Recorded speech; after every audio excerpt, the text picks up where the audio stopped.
ఇది కేవలం సమాచారంగా మాత్రమే భావించండి. వైద్య నిపుణులను సంప్రదించండి. మీరు ఆ తరం నుంచి ఈ తరం వరకు చూసారు కదా మ్యామ్, అంటే ఈ నొప్పి అనే ఆస్పెక్ట్లో ఎపిడ్యూరల్ అనెస్థీషియాని మీరు ప్రోత్సహిస్తారా, అవసరం లేదంటారా, వద్దంటారా?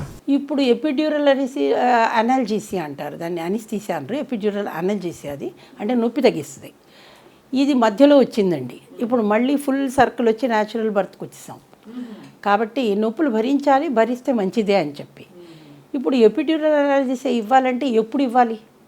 మాకు లేబర్లోనూ 2 స్టేజెస్ ఉంటాయి, లేటెంట్ ఫేజ్, యాక్టివ్ ఫేజ్ అని.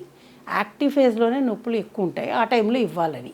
ఇప్పుడు ఆ యాక్టివ్ ఫేజ్లోనే మాకు చాలా రీసెర్చ్లు అయ్యి అది గర్భాశయ ముఖద్వారం అంటే సర్వికల్ డైలటేషన్ అంటాం, అది 4 సెంటీమీటర్సా 6 సెంటీమీటర్సా దాని గురించే తర్జన భర్జన జరుగుతూ ఉంది.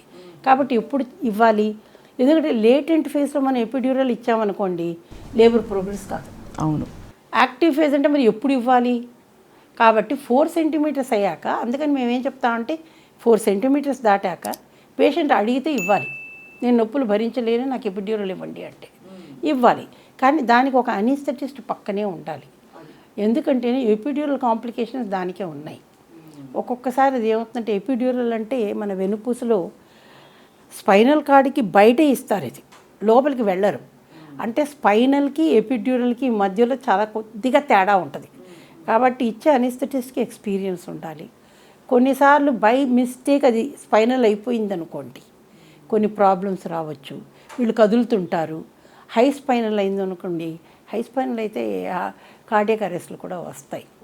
కాబట్టి ఇవన్నీ ప్రాబ్లమ్స్. అంటే చాలామందికి దీని కాంప్లికేషన్స్ తెలియటం లేదు.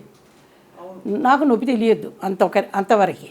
అందుకని ఇప్పుడు లేబర్ అనల్జీసియా అని వేరే ఉన్నాయి మాకు కొన్ని మందులు, డ్రగ్స్, అవి ఇస్తాం. నొప్పి తెలియకుండా, నీకు నొప్పి తెలియద్దు అంతే కదా, సరే దానికి కావాల్సిన మందులు ఉన్నాయి. అది మన దగ్గరే లేబర్ అనల్జీసియా ప్రోటోకాల్స్ ఇండియాలోనే డెవలప్ చేశారు. మా ఫాక్సీ అంటారు, ఫెడరేషన్ ఆఫ్ ఆబ్స్టిషియన్స్ అండ్ గైనకాలజిస్ట్. దాంట్లో మాకు గైడ్ లైన్స్ వస్తాయి వాళ్ళ దగ్గర నుంచి, దాన్ని బట్టి. కానీ ఒకటి ప్రాబ్లం ఏంటంటే guidelines need not be followed, protocols should be followed. ఓహో, అది తేడా అది. కానీ ప్రోటోకాల్స్ ఇవ్వరు, ఎవరైనా గైడ్ లైన్సే ఇస్తారు. ప్రోటోకాల్స్ మనం తయారు చేసుకోవాలి. ఇప్పుడు ఏమవుతుందంటే మనం ప్రపంచం ఇప్పుడు గ్లోబలైజేషన్ అయిపోయింది కాబట్టి మనం అమెరికాలో ఫాలో అయ్యేదే ఇండియాలో ఫాలో అవుతా అంటే కుదరదు, ఇంగ్లాండ్లో ఫాలో అయ్యింది మనకు ఫాలో అవ్వాలంటే కుదరదు. ఎందుకంటే మన ఎథనిసిటీ వేరు, మన పేషెంట్ల టైప్ వేరు, వాళ్ళు భరించేది ఎలాగా అన్నది, వాళ్ళు చేసేది ఏంటి అన్నది, ఇవన్నీ వేరు. వెయిట్ కూడా మీరు చూస్తే వేరు.